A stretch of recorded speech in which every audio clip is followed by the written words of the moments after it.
Fazem mais de 3 meses aí já, desde o início da pandemia, que irmãos vêm compartilhando a palavra aqui nesse canal, visando encorajar os irmãos nesse tempo, onde muitos estão aí reclusos, em quarentena. Penso que essas palavras todas que temos ouvido, né, tudo aquilo que o Senhor tem nos mostrado nesse tempo, tem sido sementes que o Senhor tem nos dado. Tem sido sementes que Ele tem semeado aí nesse seu campo.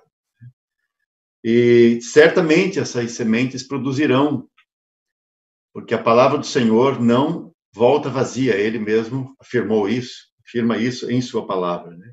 E certamente a sua palavra produzirá o efeito desejado por Ele, aquilo que Ele quer, como diz o texto de Isaías 55, que a palavra prosperará naquilo para o que ela foi enviada, e tem sido enviada pelo Senhor.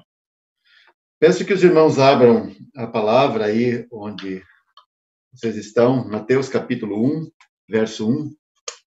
Eu gostaria de ler um versículo aqui, inicialmente, e também mais alguns do final desse evangelho.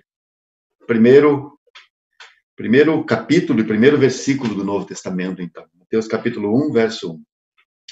Livro da geração, ou linhagem, de Jesus Cristo, filho de Davi, filho de Abraão. Agora vamos para o capítulo 28, verso 18. Capítulo 28, verso 18. E chegando-se Jesus, falou-lhes dizendo: É-me dado todo o poder no céu e na terra.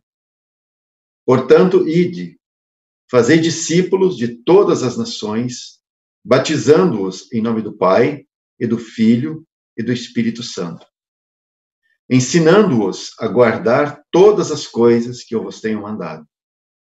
E eis que eu estou convosco todos os dias, até a consumação dos séculos. Amém.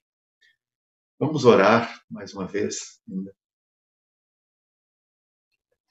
Senhor, nós damos graças a Ti por essa rica oportunidade que Tu nos dás de mais uma vez nos debruçarmos sobre a Tua palavra e meditarmos nela. Nós rogamos a ajuda, o auxílio do Teu Espírito para que nos guie com Sua luz pela Tua palavra e possamos meditar nela com uma mente sadia, com um espírito correto, com um coração temente ao Senhor, que possamos ouvir com a prontidão de obediência, com a boa disposição de Te agradar em todas as coisas. Que nossa disposição interior seja de ouvir para obedecer. Que assim possamos agradar-Te em tudo, e o Teu nome venha a ser exaltado e glorificado em nossas vidas. Rogamos a Tua ajuda, rogamos que o Senhor nos prenda a atenção, que o Senhor ganhe toda a nossa atenção aqui nesse tempo em que queremos meditar juntos na Tua palavra. No nome do Teu amado Filho, a palavra encarnada, o Verbo eterno. Amém, Senhor. Toda essa coleção de 27 livros que conhecemos como o Novo Testamento, toda essa coleção tem a ver com uma só coisa. Ou melhor, tem a ver com uma só pessoa. E essa pessoa, é claro, nós conhecemos, é o nosso bendito Senhor Jesus Cristo. Nessa coleção aí de 27 escritos, né, nós encontramos 3 aspectos, que podemos colocar assim, 3 aspectos acerca dele. E quando eu falo de 3 aspectos acerca da sua pessoa, eu quero dizer que todo o Novo Testamento, ele é resumido nesses 3 aspectos. Esses 27 livros nos falam acerca da missão, do significado e da mensagem de Jesus Cristo, o eterno Filho de Deus. Então, cada um desses 27 livros expõe a missão de Jesus Cristo, o significado de Jesus Cristo e a mensagem de Jesus Cristo. nós temos aqui, nessa coleção, que se chama o Novo Testamento, temos 5 livros históricos, temos 21 cartas ou epístolas, e o último, que contém 3 coisas: história, profecia e doutrina. Entretanto, em cada um desses livros, não importa o estilo literário, a pessoa de Cristo é apresentada naqueles 3 aspectos: em sua missão, em seu significado e em sua mensagem. Por isso, nós podemos afirmar que temos 27 faces de nosso Senhor Jesus Cristo apresentadas nesses livros. O irmão Stephen Cowan escreveu uma coleção chamada Vendo Cristo no Novo Testamento. Em cada um dos livros do Novo Testamento, ele mostra a pessoa de Cristo. E é exatamente assim. Então, se nós estudarmos a Escritura, se nós estudarmos o Novo Testamento, muito especialmente, quantas riquezas nós iremos descobrir se estudarmos esses livros, não buscando outra coisa, mas buscarmos essa multifacetada pessoa de Cristo. Procurar nesses 27 livros a grandeza de Cristo. Quanta riqueza, então, nós descobriremos. Bom, o Evangelho de Mateus, todos sabemos, é o primeiro dos 4 evangelhos a ser escrito, bem como o primeiro livro do Novo Testamento.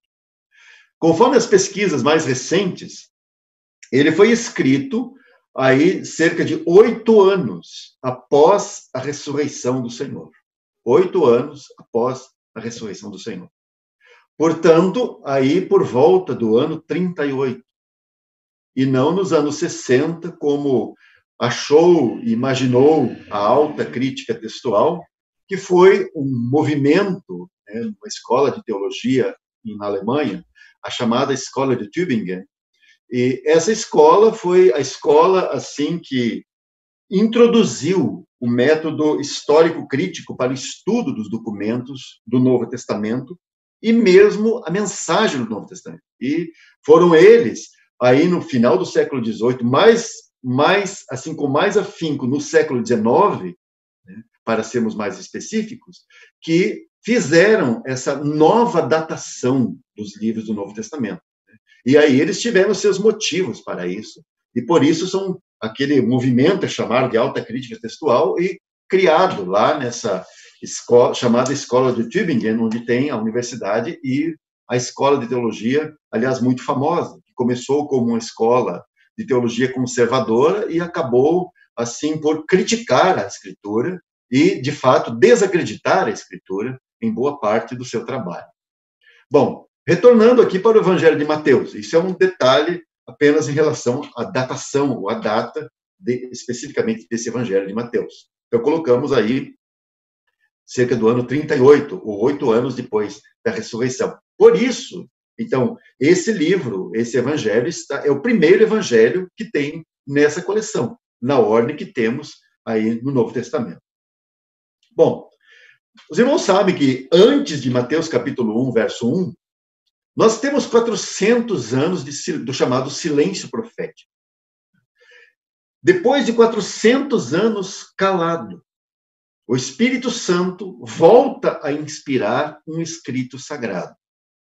Foram aí 400 anos de absoluto silêncio, depois daquelas últimas palavras registradas no livro do profeta Malaquias. Então, os irmãos podem imaginar, se você voltar, em algumas Bíblias, basta você voltar da folha e você já vai topar com as últimas palavras do Antigo Testamento. Mas se não, essa proximidade física que temos aqui por causa da edição das nossas Bíblias, você não pode pensar que o sol se pôs e o sol nasceu e então você tem o Novo Testamento. Não, são 400 anos de silêncio, absoluto silêncio. Depois dessas últimas palavras do Senhor registradas no livro do profeta Malaquias. Mas por que esse vem a ser o primeiro evangelho? Esse vem a ser o primeiro evangelho porque Deus quer dar uma resposta à questão que ficou suspensa no ar por 400 anos, naquele tempo de silêncio. Quer dizer, Malaquias evoca uma pergunta, ou deixa uma pergunta no ar, deixa uma questão no ar. E qual é essa questão? Irmãos, a última coisa que o Senhor havia feito antes do seu silêncio foi levantar um remanescente que foi trazido de volta para Jerusalém, tirado da Babilônia e trazido para Jerusalém. E ali em Jerusalém, aquele remanescente reconstruiu o templo que estava em ruínas. E não apenas o templo, mas um pouco mais tarde, eles restauram também os muros. E, consequentemente, a cidade toda voltou a ser habitada e a ter um nome sobre a terra. Contudo, depois de o templo ser reconstruído, os muros serem reconstruídos, nada mais foi feito. Não houve a construção de nenhum palácio real e nem tampouco um rei foi apontado pelo Senhor. E olha que logo no retorno eles tinham um rei, um descendente real. Eles tinham um descendente de Davi, que era Zorobabel, que naquela altura veio como governador, não como rei. De modo que eles têm o templo, eles têm a cidade de volta, mas falta um rei. E essa questão que fica no ar. Porque Jerusalém é a cidade do grande rei.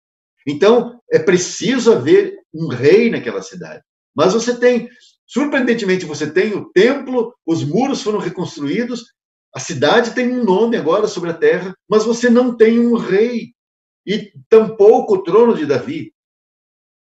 Porque este rei, que é o Senhor, conforme a última profecia que está em Malaquias, ele entrará de repente, não num palácio, ele entrará de repente no seu templo. Isso é Malaquias, capítulo 3. E então, depois daquele templo ter sido reerguido, há uma longa espera, como uma longa noite, onde tantas coisas acontecem, até que o dia finalmente amanhece e nasce o sol da justiça, como também diz Malaquias. Portanto, com esse primeiro evangelho, notem que o Senhor está dando uma resposta àquele anseio deles, aliás, dando uma resposta primeiro a essa questão que ficou no ar. Mas cadê o rei? Você tem o povo de volta à sua terra, você tem Jerusalém, você tem o templo, Jerusalém está reconstruída, mas onde está o rei? A resposta agora vem 400 anos depois, exatamente com o evangelho de Mateus. De modo que aqui o Senhor está dando uma resposta para esse desejo, para esse anseio deles. Por isso você vai encontrar essas frases assim em Malaquias, em Zacarias e Ageu, os três últimos, que são os profetas da restauração. Você encontrará essa frase assim, o Senhor a quem buscais. Você vai encontrar o renovo e a pedra angular. Você vai encontrar o desejado das nações, em Ageu capítulo 2. De modo que, através deste evangelho de Mateus, Deus está dizendo ao seu povo, eis aqui o meu rei. Por isso, esse é o primeiro evangelho, e por isso esse evangelho começa dessa forma. Livro da linhagem de Jesus Cristo, filho de Davi, filho de Abraão. Bom, antes de seguirmos, nós precisamos considerar o que exatamente era a esperança judaica. Vamos colocar assim, era e é ainda a esperança judaica acerca do Messias. A palavra Messias, Mashiach em hebraico, aparece aí cerca de 38 vezes no Antigo Testamento e nem sempre é uma referência a propriamente o Messias que vem a ser o Filho de Deus. A palavra Messias simplesmente significa o ungido. Ela é derivada da palavra óleo, o ungido, aquele que está coberto de óleo, né? O ungido. A palavra Messias é simplesmente isso. E se você pesquisar a sua Bíblia, especialmente se você tiver um léxico hebraico, ou você pode usar lá aquele trabalho do irmão Strong, e você pesquisar essa palavra Mashiach, você vai descobrir que, em geral, era uma expressão usada para profetas. Profetas foram chamados de ungidos do Senhor, reis foram chamados de ungidos do Senhor, e sacerdotes também foram chamados de ungidos do Senhor. Então, ela era, de fato, uma palavra genérica, aplicando-se a um desses três ofícios, profetas, reis e sacerdotes. Porém, todos sabiam que havia uma diferença substancial entre aqueles ungidos e este ungido que viria ao mundo. Então, para qualquer judeu do passado e também para qualquer judeu do presente, o Messias é um salvador deles e do mundo. Um libertador de todos os males que assolam a vida humana. Isso eu não estou interpretando. Se você fizer uma pesquisa, você descobrirá que é exatamente isso que diz a literatura rabínica ao longo da história. Tá? E estou falando da literatura rabínica depois de Cristo, tá? Ou depois da era cristã, ou durante a era cristã. Então, na literatura rabínica, ele passou a ser chamado de Melech Mashiach, ou o Rei Messias. Não apenas Mashiach, mas Melech Mashiach, ou o Rei Messias, porque ele é aquele que irá redimir a Israel no final dos dias. Irmãos, essa é exatamente um dos pontos de fé da crença ou da fé judaica hoje. E conforme ainda a literatura rabínica, ele será um descendente direto do rei Davi, que reconstruirá o templo em Jerusalém, reunirá os judeus de todas as partes do mundo, aliás, reunirá todas as tribos, levando-os de volta para a sua terra original. E então ele será reconhecido por todas as nações que aceitarão o seu governo. E mais, não apenas aceitarão o seu governo, mas nos dias do seu domínio haverá paz no mundo, não haverá mais guerras, nem fome, e haverá um alto padrão de vida por toda a terra. Toda a humanidade adorará o Deus de Israel em Jerusalém e terá um conhecimento espiritual de Deus. A vinda do Messias, então, ela irá completar o propósito de Deus com a sua criação. Agora, de onde eles tiraram isso tudo? Porque o que eu acabei de citar aqui são parte da literatura rabínica acerca do Messias. De onde eles tiraram isso tudo? Eles tiraram, claro, dos escritos dos profetas. Porque esta era e é a maior esperança e o desejo de todo judeu piedoso, mesmo daqueles não muito piedosos. Porque essa é a sua grande esperança, é quando o Messias vier. Por isso, irmãos, quando nós abrimos o Novo Testamento, nós nos deparamos com este primeiro evangelho. E como começa esse evangelho? Livro da linhagem, ou da geração, ou da genealogia de Jesus Cristo, filho de Davi, filho de Abraão. Você pode perceber? O nome de Abraão deveria estar em primeiro lugar. Mas o Espírito Santo coloca primeiro o nome de Davi, porque esta é a resposta de Deus para eles.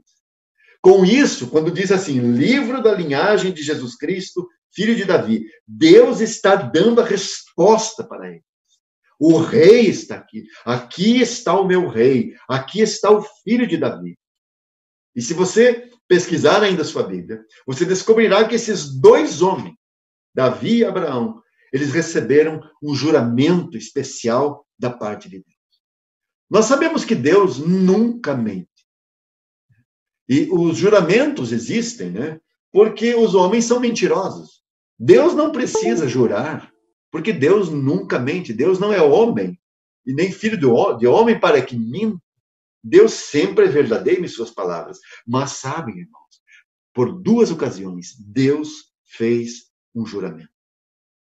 Deus jurou primeiro para Abraão e depois para Davi. Para Davi, Deus jurou assim. E você vai encontrar isso no Salmo 132, verso 11. Deus jurou assim: do fruto do teu ventre eu porei sobre o teu trono. Ou seja, um descendente dele, em especial, se assentaria sobre o seu trono. Esse foi o juramento de Deus para Davi.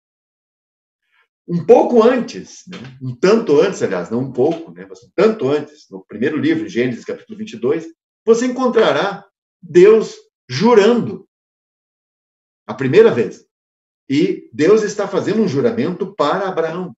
E Deus jura para Abraão, Deus diz assim, em tua descendência. O Novo Testamento depois vai interpretar assim, em teu descendente, como sendo no singular e não no plural. Em tua descendência serão benditas todas as nações da terra, ou serão abençoadas todas as nações da terra. Então, notem que, assim, Deus nunca precisa jurar, porque Deus é Deus, sempre verdadeiro, como dissemos há pouco. Mas por que Deus jura? Deus faz um juramento, e notem que esse juramento está ligado diretamente ao seu filho, ao Messias que ele irá mandar, ao libertador, ao redentor que ele vai mandar. Irmãos, isso significa que haja o que houver, aconteça o que acontecer, Deus cumprirá a sua palavra. Irmãos, quantas vezes Deus poderia ter eliminado essa nação da face da terra? Quanto eles provocaram ao Senhor? Quanto Satanás se misturou com eles e usou a carne deles para atrair a ira de Deus? Por último, você tem as 10 tribos desapareceram para a Babilônia. Irmãos, o que está acontecendo aí? Deus, assim, a intenção de Satanás é eliminar esse povo debaixo do céu. Mas com tudo o que aconteceu, conhecendo toda a sua trajetória, toda a sua experiência espiritual com o Senhor, irmãos, Deus sustentou e manteve esse povo. Por quê? Qual é a questão? É porque eles são muito teimosos? Podem ser muito teimosos e são mesmo. Mas qual é o motivo, irmãos? É porque Deus jurou a Abraão. É porque Deus jurou a Davi. E o juramento de Deus nunca pode. Se a sua palavra não pode ser alterada, o juramento, então, é como dizer em verdade vos digo. Então, de modo que aquilo que ele falou vai acontecer. Haja o que houver. Essa é a palavra do Senhor. Então, para Davi, o Senhor havia dito assim, e você vai encontrar ainda mais coisas sobre isso, segundo Samuel capítulo 2, verso 7.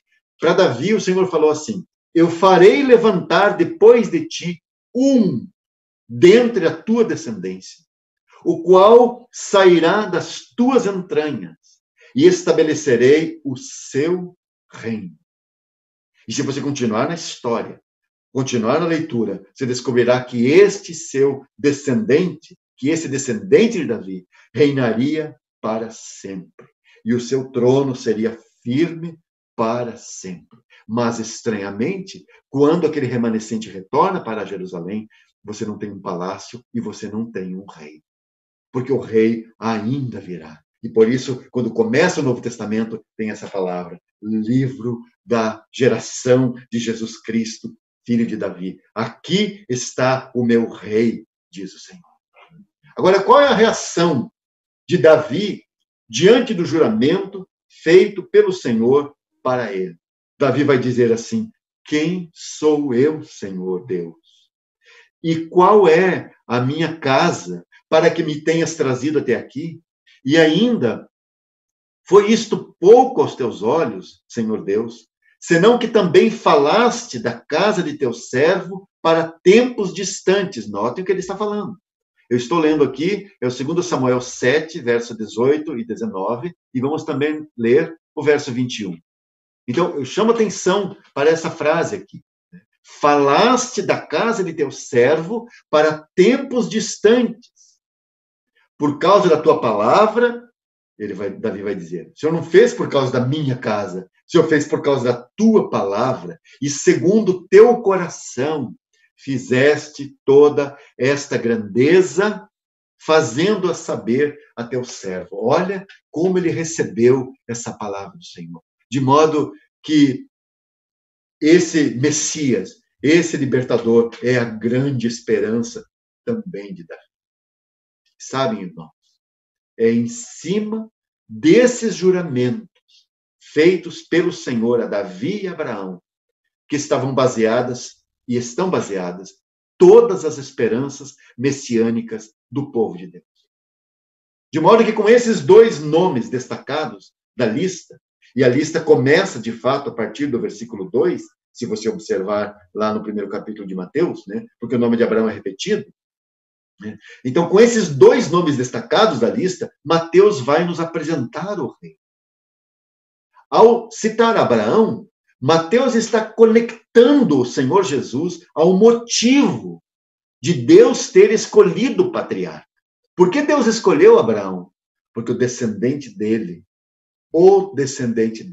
iria abençoar todas as nações da terra. E ao citar Davi, Mateus está conectando, então, o Senhor Jesus ao domínio do mundo. Então, notem bem, ao conectar com Abraão, ele está falando está conectando com esse fato de que Deus, através do descendente de Abraão, vai abençoar todas as nações. Ao citar Davi, Mateus está conectando o Senhor Jesus ao domínio do mundo, porque é isso que o rei de Deus, o rei Messias, faria. Aí, quando você junta esses dois, você terá, então, que essa nação, você descobre, então, que essa nação foi eleita para trazer o grande rei que reinará sobre toda a terra, sendo uma bênção para todas as nações. E por causa dele, Deus preservou essa nação ao longo da história. Nunca ninguém conseguiu destruir essa nação. Aliás, indestrutível. Por quê, irmãos? Porque o plano de Deus, o propósito de Deus era que essa nação escolhida iria trazer o seu rei, que herdará toda a terra e reinará sobre toda a terra. Graças ao Senhor. É isso que está por detrás dessa escolha e dessa eleição. Agora, à medida que você vai lendo o Evangelho de Mateus, que você adentra nesse Evangelho, você encontrará mais tarde o Senhor Jesus dizendo a essa nação escolhida aquela terrível frase que está no capítulo 21, verso 43. Você encontrará o Senhor dizendo assim: o reino de Deus vos será tirado e dado a uma nação que dê os seus frutos. Os irmãos perceberam? O reino de Deus, ele está falando para os judeus, para a nação eleita. O reino de Deus vos será tirado e será dado a uma nação que dê os seus frutos. O que isso significa, irmãos? Significa, então, que Abraão tem uma outra descendência. Há um povo celestial, então. E esse povo, essa nação, vai herdar o reino inabalável. Por isso, quando nós chegamos no último livro, quando chegamos no Apocalipse, o que você encontra ali? Você encontra uma grande multidão ao redor do trono, vinda de todas as nações e tribos, e povos e línguas.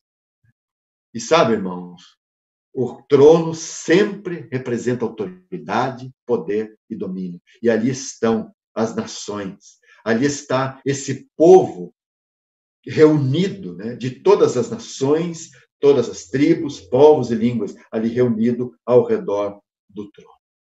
É isso que você encontrará no final da história. Voltando a Mateus. Aprove ao Espírito Santo inspirar, então, em primeiro lugar, esse evangelho.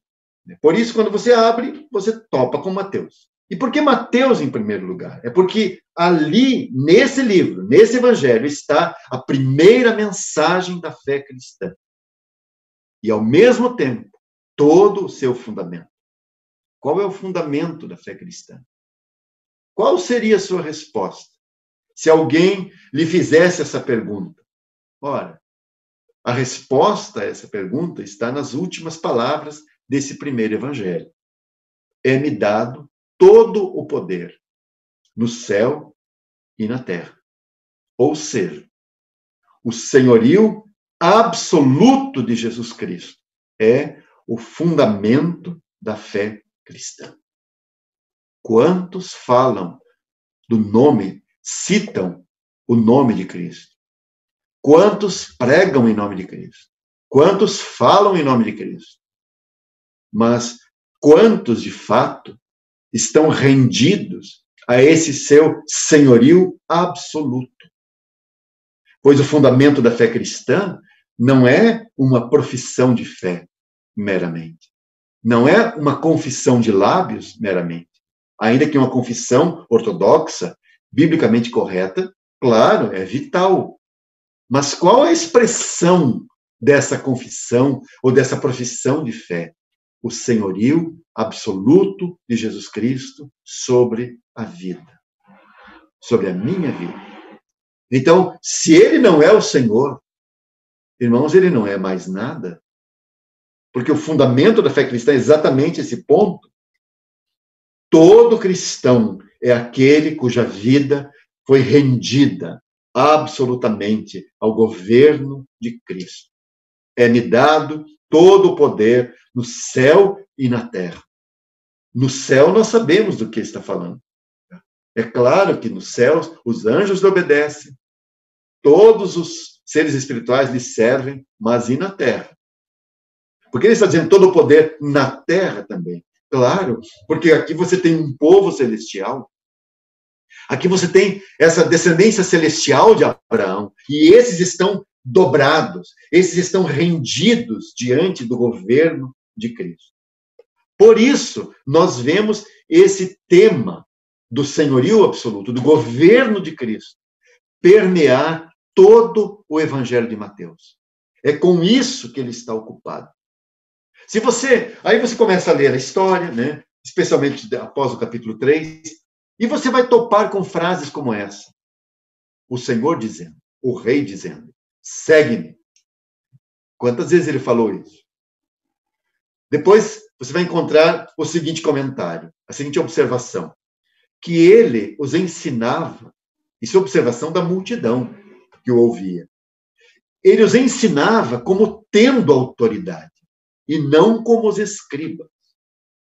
Aí teve alguém que se aproximou dele e, reconhecendo a sua autoridade, disse, pois eu também sou homem, eu sou também homem sob autoridade, e tenho soldados às minhas ordens, e digo a este vai, e ele vai, e a outro vem, e ele vem, e ao meu criado, faze isto, e ele o faz. Por que essa observação desse centurião, irmãos? É porque ali está aquele que tem o direito absoluto de mandar e ser obedecido. Por isso, as palavras do Senhor Jesus nunca são conselhos, nunca são dicas de como você viver melhor a sua vida. Nunca. As suas palavras são ordens, nunca conselhos. Por 6 vezes você encontrará Mateus registrando a sua autoridade na palavra. Ele dizendo assim, ouvistes que foi dito. Você vai encontrar isso no Sermão do Monte. Eu, porém, vos disse, ou vos digo. Ouvistes o que foi dito. Eu, porém, vos digo. Irmãos, quem disse isto e aquilo? Ouvistes que foi dito. Quem falou essas coisas? De quem o Senhor está falando? Ele está falando dos escribas. E, por último, isso significa até Moisés. Ora, aqui está o rei falando. E é esse peso de autoridade que está por detrás do Sermão do Monte. Então, alguns críticos da pessoa de Cristo dizem, mas o que ele está dizendo, então, ele está mudando a lei, ele está mudando a palavra de Deus. Se ele é Deus, ele pode dizer o que aquelas palavras que estão lá significam. Ele pode dizer, eu, porém, vos disse. Eu, porém, vos digo. Ouvistes que foi dito, eu, porém, vos digo.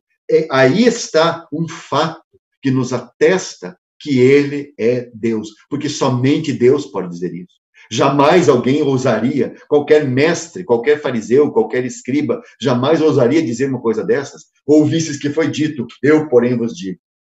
Agora, notem que palavra é essa, que autoridade que está por detrás da pessoa que fala essa frase. Então, quando chega o final desse evangelho, nós temos aquela nota dominante, tendo a sua maior expressão. É-me dado todo o poder no céu e na terra. Portanto, ide fazer discípulos de todas as nações, etc. e tal. Você tem toda aquela palavra ali no final desse evangelho. Que, aliás, não é um conselho, é uma ordem muito clara. clara como o sol que nasceu, né? O sol da justiça que apareceu. Esse evangelho, esse primeiro evangelho, o evangelho de Mateus, ele tem sido chamado pelos eruditos bíblicos como sendo o evangelho do reino. Portanto, se nós aplicarmos uma das questões citadas anteriormente, relacionadas ao significado de Cristo, a missão, o significado e a mensagem. Se nós aplicarmos aqui o significado de Cristo, né, olharmos por esse prisma, o significado de Cristo neste evangelho, sem dúvida, nós concluiremos que ele é o verdadeiro rei e a autoridade suprema. De modo que o primeiro encontro com o rei causará, assim, um profundo impacto na pessoa, porque ela não está à frente a um ajudador celestial. Ela não está na frente assim, esse ajudador celestial agora pronto a suprir suas necessidades. Não. Ela está diante, a pessoa está diante daquele que tem todo o poder e toda a autoridade. E a autoridade, irmãos, é algo que perturba muito as pessoas hoje. De fato, não combina, essa palavra, autoridade, não combina com o espírito desta época, ou com o espírito desta era. O maior problema que nós temos hoje é esse crescente espírito de rebelião contra todo tipo de autoridade. Aqui não estou julgando as posturas e os comportamentos daqueles que estão investidos de autoridade, né? Eu estou falando acerca dessa posição estabelecida por Deus. Então, nós vemos, e isso não é de agora, isso é muito antigo, né? Esse crescente espírito de rebelião contra todo tipo de autoridade. Existe um espírito que está fazendo com que as pessoas recusem todo tipo de governo e autoridade nesse mundo. É um espírito que se insurge contra tudo que a lei diz que está certo ou errado. E se estabelece a ilegalidade. É um tipo de anarquismo que reivindica a independência da vida e do que se faz, no sentido de que ninguém tem nada a ver com a minha vida. Esse é o espírito dessa época. Os jovens hoje, cada vez mais cedo, estão dizendo aos seus pais: não, eu não vou obedecer, não quero saber, não quero ouvir, porque ninguém tem nada a ver com a minha vida. Porque eu faço o que eu quero com a minha vida. Por isso as crianças não obedecem à autoridade dos pais. Aliás, elas cada vez mais cedo estão exigindo uma vida de absoluta independência. E à medida que vão crescendo e se tornam jovens, elas vão exigindo mais e mais espaço para essa sua pretensa liberdade. Então, se você lhes der um conselho, eles não irão aceitar. Eles não vão te ouvir. E claro que isso não é apenas entre os jovens, porque esse espírito de rebelião contra toda ordem ou lei está no mundo. E será assim cada vez mais crescente, cada vez mais, até culminar nos dias finais, quando aparecerá o anticristo, que é descrito em 2 Tessalonicenses como sendo o iníquo, que em grego é anomos. O que é anomos? Sem lei. O sem lei. Ou, para ser mais literal, o não lei. Esse é o nome que Paulo dá ao anticristo em 2 Tessalonicenses. O anticristo é o não lei, sem lei. Isso é a expressão literal. Conforme o tom que o primeiro verso desse evangelho nos dá, nós temos uma dupla divisão neste evangelho. Certamente os irmãos devem ter ouvido algo a respeito, né? Mas assim, a primeira parte desse evangelho vai do capítulo 1 ao capítulo 25. E do capítulo 1 ao capítulo 25 nós temos o filho de Davi. Exatamente a primeira frase que temos aqui no capítulo 1, verso 1. Livro da genealogia de Jesus Cristo, filho de Davi. Então, do capítulo 1 até o 25, você tem o filho de Davi. Do capítulo 26 ao capítulo 28, você tem a parte 2, a segunda parte. E aqui você tem o filho de Abraão. Filho de Davi, filho de Abraão. Como na primeira parte, como filho de Davi, nós vemos toda a sua sabedoria expressa através de 5 discursos proferidos por ele nesse trecho. Nesse trecho, né, nessa primeira parte, você vai encontrar 8 vezes a expressão filho de Davi. Isso é muito interessante. Na segunda parte, você encontrará o filho de Abraão. O filho de Abraão sendo levado como um cordeiro para o matadouro. E essa história que nós temos a partir do capítulo 26. Mas, voltando aos discursos que eu falei aí na primeira parte, né, os 5 discursos que temos aí na primeira parte, esses 5 discursos, eles nos mostram a Cristo como a sabedoria de Deus, edificando a sua casa.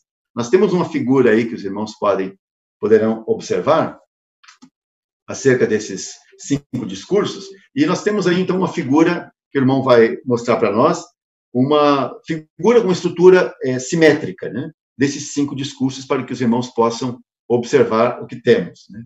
Então, você tem ali o primeiro discurso, que é o letra A, né? Esse primeiro discurso, nós temos a realidade, capítulos 5 a 7, onde está esse primeiro discurso, o conhecido Sermão do Monte, você tem aí a realidade interior do reino. E vai desde o capítulo 5 até o capítulo 7, verso 28. Depois você tem o segundo discurso, que é o capítulo 10, está no capítulo 10, e o tema desse segundo discurso é o reino na missão e no discipulado, que é concluído no capítulo 11, verso 1. O terceiro discurso é o capítulo 13. E no capítulo 13 você tem as chamadas parábolas de Mateus 13, que denominamos aqui como os mistérios do reino, que é concluído em Mateus capítulo 13, verso 53. É interessante que cada um desses textos que eu estou citando aqui, 7, 28, 11, 1, 13, 53, você tem exatamente o ponto em que nos mostra a conclusão daquele discurso.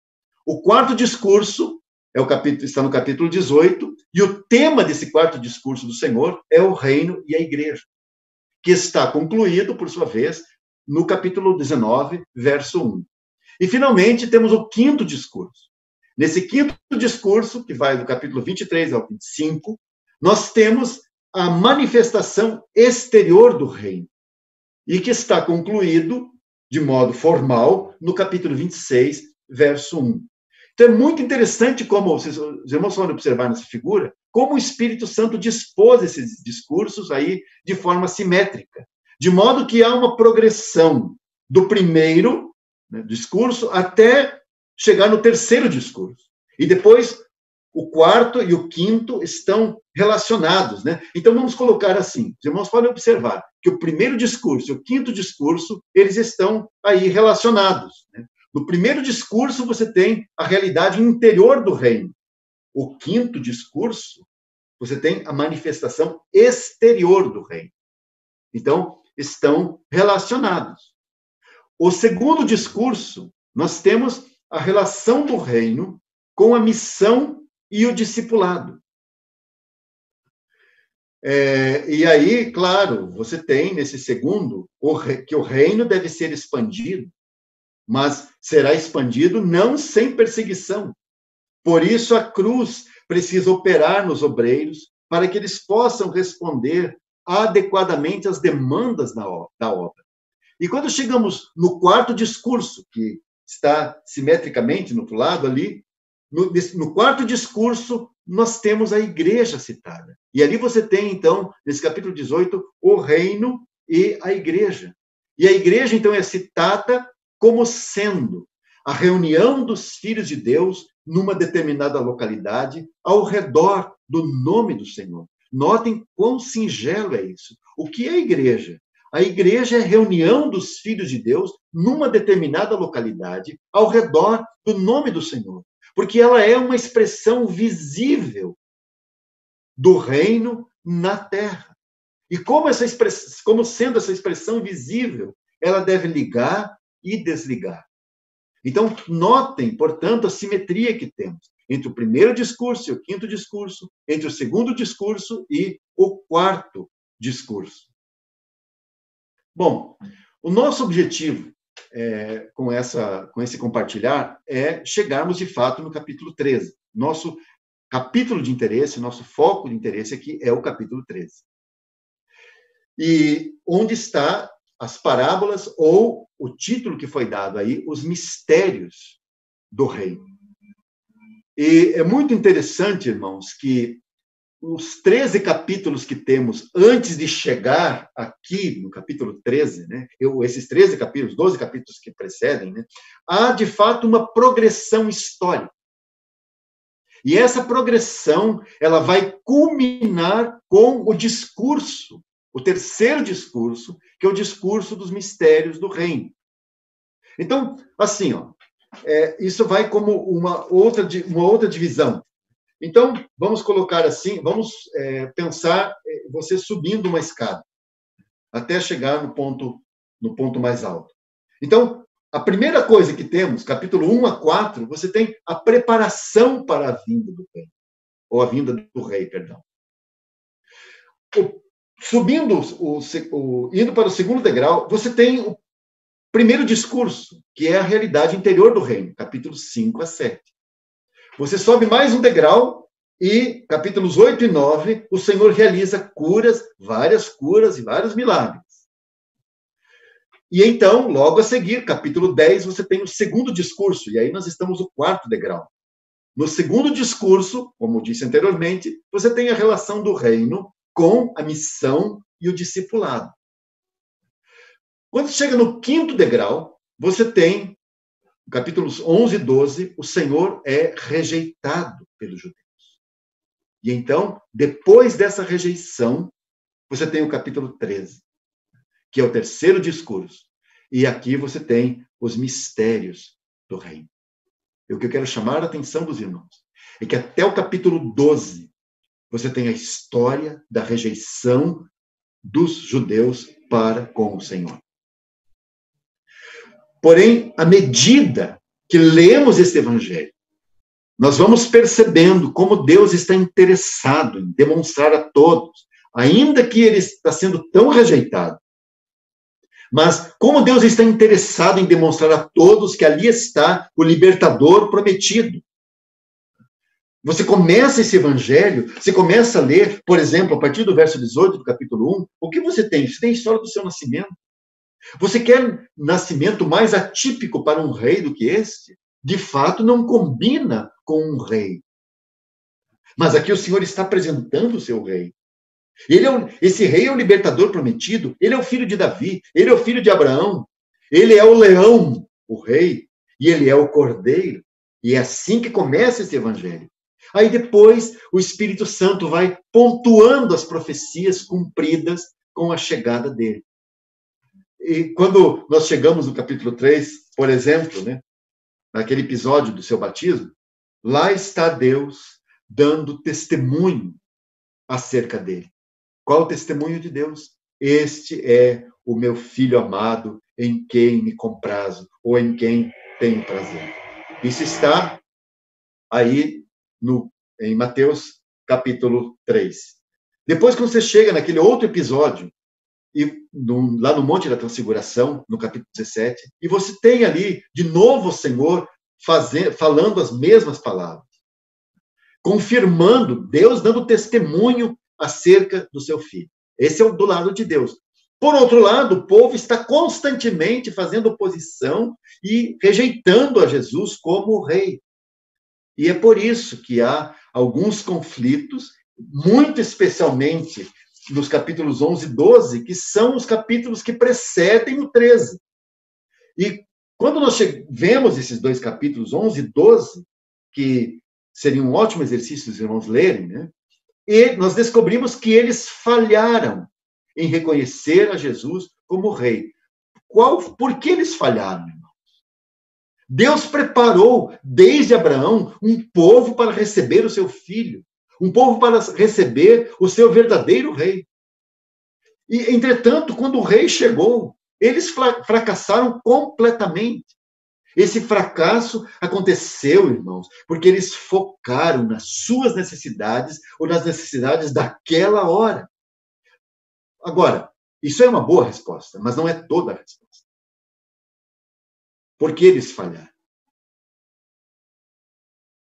De fato, irmãos, eles desenvolveram um conceito distorcido de rei. Aliás, um conceito muito humano acerca de realeza. De modo que quando o rei chegou, poucos o reconheceram. Os irmãos conhecem bem a história.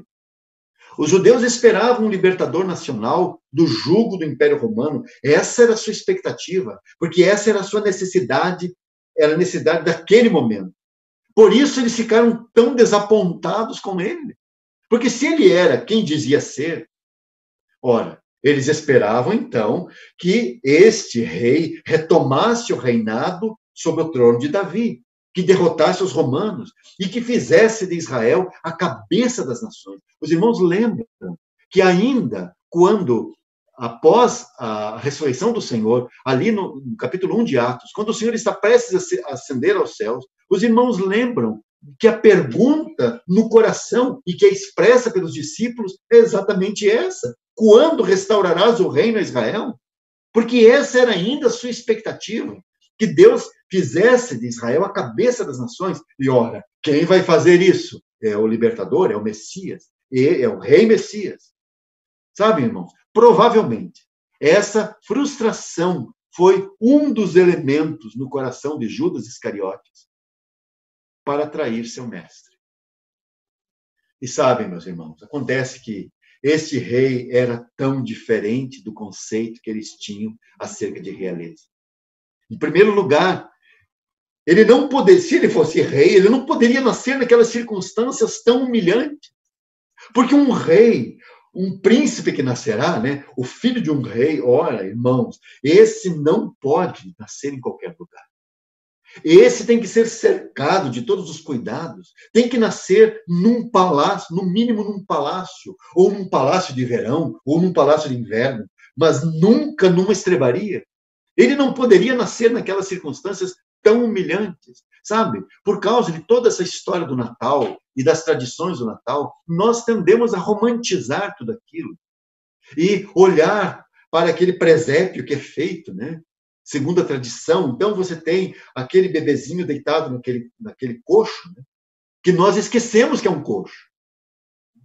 Com aquele feno, né? Aquele bebê deitado, e aquela criança envolta, aquele bebê envolto em panos. E nós romantizamos tanto aquilo que nós não conseguimos perceber o que significou o Filho de Deus descer a esta terra. Note que circunstância mais humilhante. Isso, não queremos seguir nesse ponto aqui do seu nascimento, é só meditarmos. Medita uma vez acerca desse acontecimento, irmão. Aí você segue em frente, né? Você chega no capítulo 3, e você tem o Filho de Deus, o Rei Messias, descendo as águas do batismo, como se fosse um pecador qualquer. Sabem, irmãos, a mensagem de João Batista era assim: raça de víboras, quem vos ensinou a fugir da ira vindoura? Porque aquela mensagem era para tocar aqueles pecadores, era para alcançar pecadores. Então, todos aqueles que desciam as barrancas do Rio Jordão para serem ali batizados por João, irmãos, aqueles que desciam as águas, aquela descida era uma confissão. Passava pelo meio da multidão e descia as águas, dizendo: aqui está um pecador arrependido. E então era batizado por João. Mas houve um dia, irmãos, em que desceu as barrancas daquele Rio Jordão. Este rei, este homem, o Filho do homem, o Filho de Deus, como se um pecador fosse. E vem até João para ser batizado por ele. E João diz: eu não posso fazer isso. Eu que preciso ser batizado por você. Como você vem a mim? Eu sou um pecador. Os irmãos podem perceber. Isso não pode ser um rei, segundo o conceito que os homens têm, segundo o conceito que os judeus desenvolveram. Aliás, as suas palavras, indo um pouco mais além, não pareciam indicar também que ele fosse reunir o povo de Israel para expulsar os romanos e finalmente se assentar no trono de Davi. Por isso, ainda que ele se declarasse rei, ele foi rejeitado, porque ele não estava de acordo com o conceito dele sobre realeza. Aliás, eles chegam a blasfemar contra o Espírito Santo, dizendo que ele expulsava os demônios por Beelzebul. Isso que eu estou citando aqui é uma das canções narradas nos capítulos 11 e 12 de Mateus. Essa é a história que precede o capítulo 13, quando vem os mistérios do reino. Então, quando o Senhor vem a este mundo, poucos são os que o reconhecem. Além de José e Maria, Mateus registra no capítulo 2 a chegada de uns magos que vieram da região da Babilônia. Aliás, esses magos também são tão romantizados que nós pensamos que são outra coisa. Eles não são outra coisa. Eles são magos que vieram da região da Babilônia para adorar o menino. E esses magos eram membros de uma distinta classe de sacerdotes e eruditos babilônicos pagãos. Não apenas estudavam a sua teologia pagã, mas também estudavam ciências naturais, especialmente astronomia. E descobriram, aliás, foi-lhes revelado, que um rei nasceria. E foram atrás do rei, guiados pela estrela. Além deles, sabemos pelos outros evangelhos, sabemos de Ana e Simeão, sabemos dos pastores nos campos de Belém, sabemos de Zacarias e Isabel, sabemos de João Batista. E depois, à medida que o seu ministério público começou, outros o reconhecem, como os discípulos de João. Depois, os discípulos que o seguem. Mas como o reconhecer, meu irmão? Por revelação. E essa é toda a questão. Eles não poderiam reconhecer a Jesus como rei se o Espírito Santo não lhes tivesse aberto os olhos. Como alguém do tipo de Pedro e seu irmão André, dois peritos pescadores do Mar da Galileia, poderiam, aliás, da distante Galileia, quase paganizada. Assim, por isso os galileus eram tão desprezados pelos judeus da Judéia, por exemplo, porque aqueles judeus estavam tão próximos dos gentios que eles tinham quase era uma mistura, mas não era uma mistura. Mas por causa do seu pouco interesse nas coisas da religião, né? E porque eles estavam ocupados, a região da Galileia é uma região extremamente fértil. Então, ocupados com suas plantações e ocupados com a pescaria do Mar da Galileia. Tá? E aqui você tem alguns exemplares daqueles grandes pescadores do Mar da Galileia. Então, esses homens, eles não são bons religiosos. Eles não são como o pessoal da Judéia, não são como o pessoal de Jerusalém. Eles não conhecem, nunca se aprofundaram nas coisas que aqueles de Jerusalém conhecem.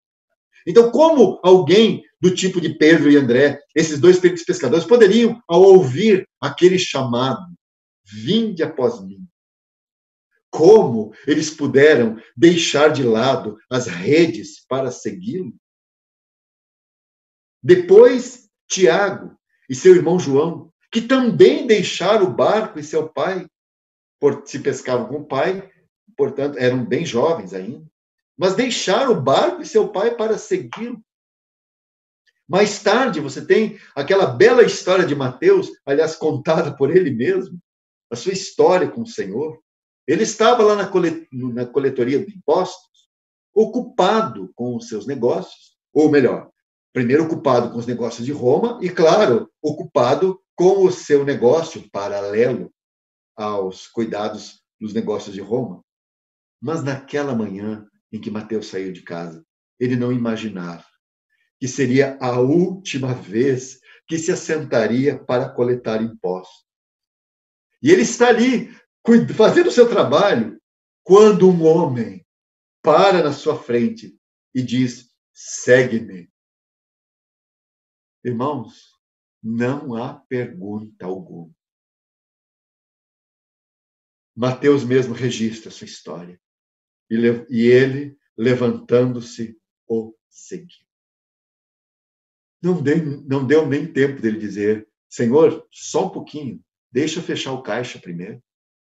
Não, diz que ele simplesmente se levantou e o seguiu. Sabem, irmãos, nenhum desses poderia ter reconhecido o Senhor se os seus olhos não tivessem sido abertos pelo Espírito Santo. E o que aconteceu com aqueles cujos olhos foram abertos pelo Espírito Santo? Ai, irmãos, eles deixaram tudo para segui-lo, porque ali está o Rei. Ora, irmãos, se o Espírito Santo abrir os nossos olhos, se o Espírito Santo abrir os seus olhos para perceber quem é este homem, quem é o Filho de Deus, você deixará tudo para seguir. Sabe por que muitos dos chamados cristãos têm tanta dificuldade para seguir o Senhor? É porque os seus olhos não foram abertos. Eles gostaram da ideia. Eles gostaram da ideia de ter um ajudador celestial simpático a eles, que morreu por eles, inclusive, que os ama incansavelmente. E eles gostam dessa ideia. Quem não gosta da ideia de ser amado? Quem não gosta de ser amado, irmão? Todos nós gostamos de ser amados pelas pessoas, e especialmente quando descobrimos que tem alguém nos céus que nos ama. Nossa, agora é a glória total. Porque não apenas as pessoas me amam, mas Deus me ama também. E agora também está à minha disposição. Ai, irmãos, se o Espírito Santo abrir os olhos de um homem, para que ele veja quem é o Filho de Deus, que este é o Rei e o Senhor. Ai, irmãos,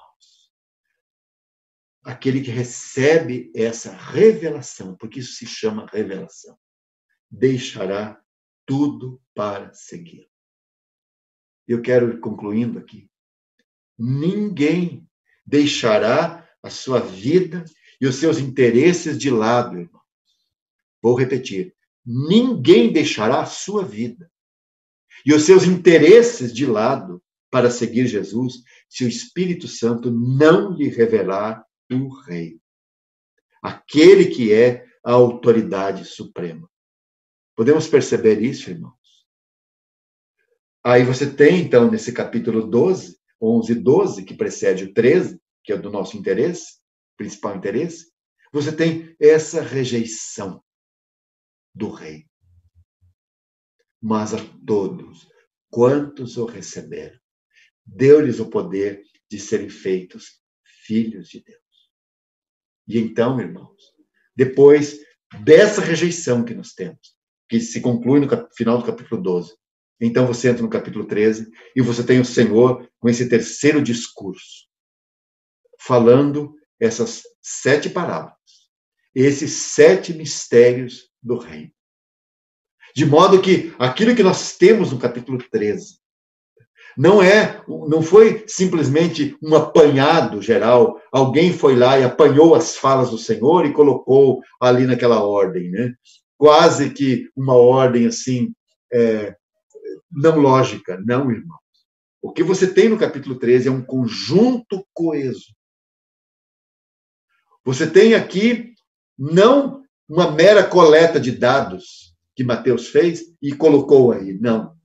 Essas parábolas estão, inclusive, numa ordem, porque aqui estão os mistérios do reino. E guarde bem isso. Essas palavras são ditas após a rejeição que os judeus fizeram para com o Senhor.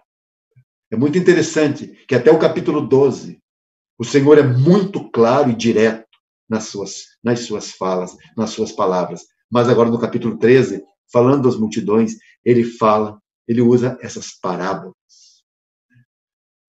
Usa essa forma ilustrativa de falar.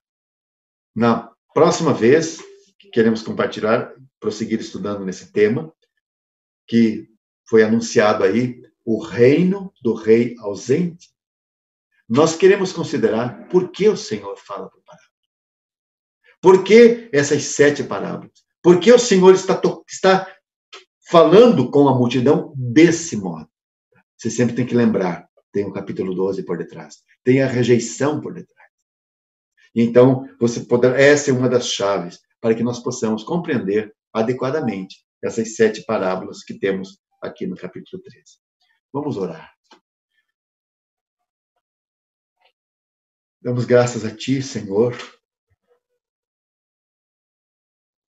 porque nossos olhos foram abertos e nós podemos ver que este filho de Davi e este filho de Abraão é o Rei dos Reis.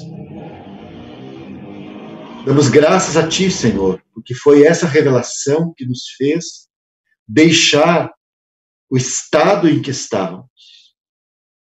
Damos graças a Ti porque assim como Mateus se levantou da sua coletoria e seguiu o Senhor, nós também fomos levantados pela voz dessa autoridade que nos chamou para segui-lo. Damos graças a Ti, Senhor, porque não fomos nós que Te descobrimos.